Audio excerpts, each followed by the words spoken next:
ছাত্ৰ সন্থাই ৰাভা দিৱস উদযাপন কৰি আহিছোঁ আৰু প্ৰত্যেক বছৰে বিভিন্ন অনুষ্ঠান আমি অনুষ্ঠিত কৰি আহিছোঁ আৰু বিভিন্ন জিলাত এই অনুষ্ঠান অনুষ্ঠিত হৈছিল।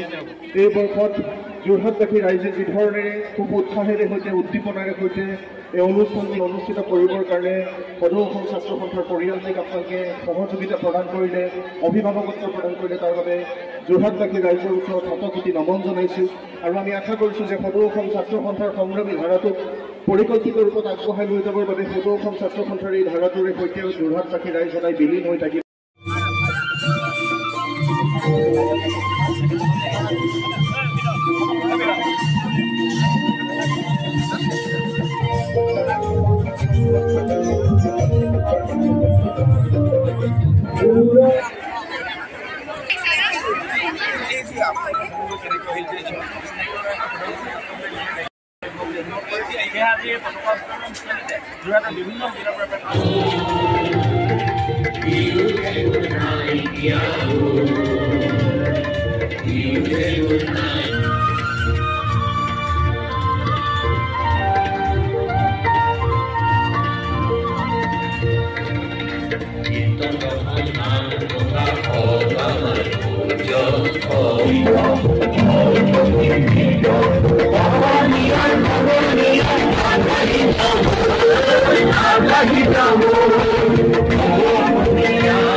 দেখো এৰকম ভালো এখন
সহযোগত আৰু যোৰহাটবাসী ৰাইজৰ অভিভাৱকত্বত এইবেলি সদৌ অসম ছাত্ৰ সন্থাই যোৰহাট নগৰৰ মাজমজিয়াত সদৌ অসম ছাত্ৰ সন্থাৰ কেন্দ্ৰীয় বিষ্ণু ৰাভা দিৱসটি পালন কৰিছোঁ। যোৰহাটবাসী ৰাইজে বুকুৰ উমেৰে সৈতে অনুষ্ঠানটোক জীপাল কৰিছে। পুৱাৰে পৰা আপোনালোকে দেখুৱাই আছে যে লোকে লোকাৰণ্য পৰিৱেশ, প্ৰায় 5 সহস্ৰাধিক লোকৰ ইয়াত সমাগম হৈছে আৰু সকলোৱে সৈনিক শিল্পীগৰাকীক শ্ৰদ্ধা নিবেদিবৰ কাৰণে আহি ইয়াত উপস্থিত হৈছেহি। আজিৰ এই পবিত্ৰ দিনটোত আমাৰ সেই একেই উপলব্ধি, বিষ্ণুপ্ৰসাদ ৰাভা এক বিপ্লৱী জীৱন প্ৰণালীৰ নাম। গতিকে তেখেতৰ দৰে হ'বলৈ চেষ্টাহে কৰিব পাৰি, কিন্তু তেখেতৰ দৰে হ'ব নোৱাৰি। তেখেত নিজে এক অনুষ্ঠান, এক শিল্প, এক আদৰ্শ আৰু এক সুতীব্ৰ ৰাজনৈতিক চেতনা। গতিকে তেখেতক ভাল পাবৰ কাৰণে অন্তৰত সাম্যবাদ থাকিলেই হ'ল। তেখেতক ভাল পাবৰ কাৰণে দুখীয়া, দৰিদ্ৰ, নিষ্পেষিত জনতাৰ হৈ কাম কৰাৰ এটা মানসিকতা থাকিলেই হ'ল। ৰাভাদেৱক ভাল পাবৰ কাৰণে কোনো বিশেষ ৰাজনৈতিক আদৰ্শৰে দীক্ষিত হোৱাৰ প্ৰয়োজন নাই। যিখিনি সময়ত আমি সাধাৰণ মানুহে অকণমান অৱকাশ পালেই দেখা পাওঁ যে নিজৰ পৰিয়ালৰ কাৰণে, নিজৰ কাৰণে মাটি সম্পত্তি গোটোৱাৰ এটা জোৱাৰ উঠে। সেইখিনি সময়ত বিষ্ণুপ্ৰসাদ ৰাভাদেৱে নিজৰ পৈতৃক সূত্ৰে পোৱা, উত্তৰাধিকাৰী সূত্ৰে পোৱা 2500 বিঘা মাটি নিজৰ নামত নামজাৰি কৰা নাছিলে। এতিয়া মানুহে কোৱা শুনো যে সেই মাটিতেই ঐতিহাসিক তেজপুৰ বিশ্ববিদ্যালয়ৰ প্ৰতিষ্ঠা হৈছে।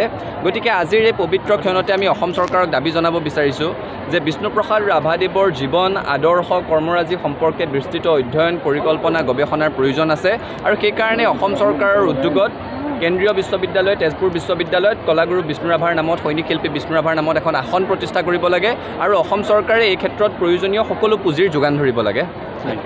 সদৌ যোৰহাট জিলা ছাত্ৰ সন্থাৰ উদ্যোগত যোৰহাট আঞ্চলিক ছাত্ৰ সন্থাৰ সহযোগত আৰু যোৰহাটবাসী ৰাইজৰ অভিভাৱকত্বত যোৰহাটত 3দিনীয়া কাৰ্যসূচী অনুষ্ঠিত হোৱা সদৌ অসম ছাত্ৰ সন্থাৰ কেন্দ্ৰীয় ৰাভা দিৱসৰ আজি তৃতীয় তথা অন্তিমটো দিন।